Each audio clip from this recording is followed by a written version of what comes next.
Donc, à un jeune, je lui conseillerais davantage de mettre le curseur sur l'originalité de son projet.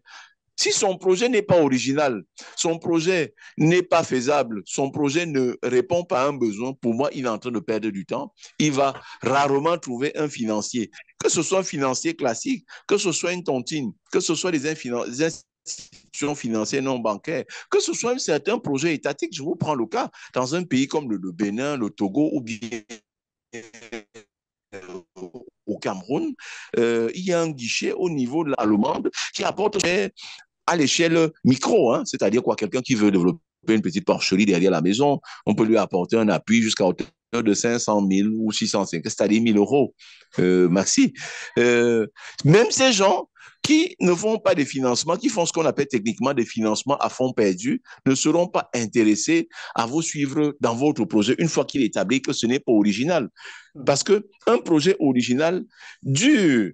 Un projet original met beaucoup de temps sur la durée. Regardez que tous les projets qui étaient nés sur la base de l'imitation ont eu à disparaître. Je vous ai pris l'exemple de quelqu'un qui veut, par exemple, faire le call box et il constitue tout un kiosque qui lui coûte beaucoup d'argent, il s'enferme là-dedans et il essaye un peu de vendre je ne sais quoi.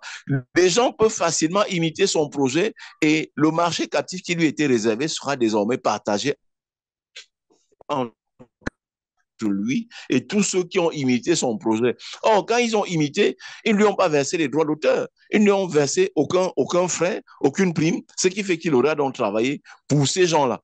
Donc, un jeune qui se lève, pour moi, chaque fois qu'il y aura une idée de projet original, il y aura toujours un financement pour vous suivre. Il n'y a pas de débat. Contre, si vous faites ce qu'on appelle, j'ai été à la fonction publique avec un frère, nous avons été appelés à faire valoir nos droits à la retraite, on nous a payé nos primes 3 millions. Nous sommes allés au quartier, nous avons vu une femme qui avait une petite machine à popcorn, qui avait un modèle d'activité extrêmement sommaire.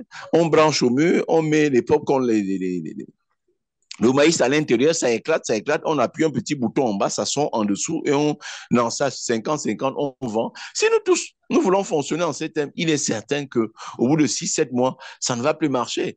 Le frère a acheté un taxi. Allez, j'achète aussi un taxi comme lui et nous étions peut-être 200 à être appelés à valoir nos droits à la retraite. Voilà 200 taxis qui arrivent dans la ville comme ça. Aucune étude n'a été faite, aucun business plan n'a été fait, aucun compte d'exploitation n'a été dressé. Allez, hop, nous allons perdre de l'argent comme ça.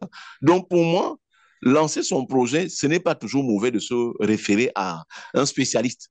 Le spécialiste qui, parfois, peut mettre ses frais en mémoire. C'est-à-dire quoi? Le monsieur dit, pour faire votre business, c'est 25 millions.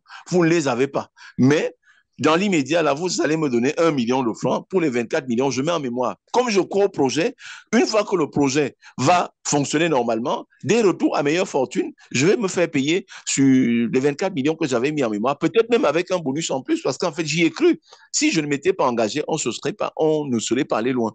Donc, pour moi, se lancer dans l'entrepreneuriat, c'est une bonne chose. Se faire accompagner, écouter beaucoup les spécialistes, écouter beaucoup les experts, c'est encore une très bonne chose.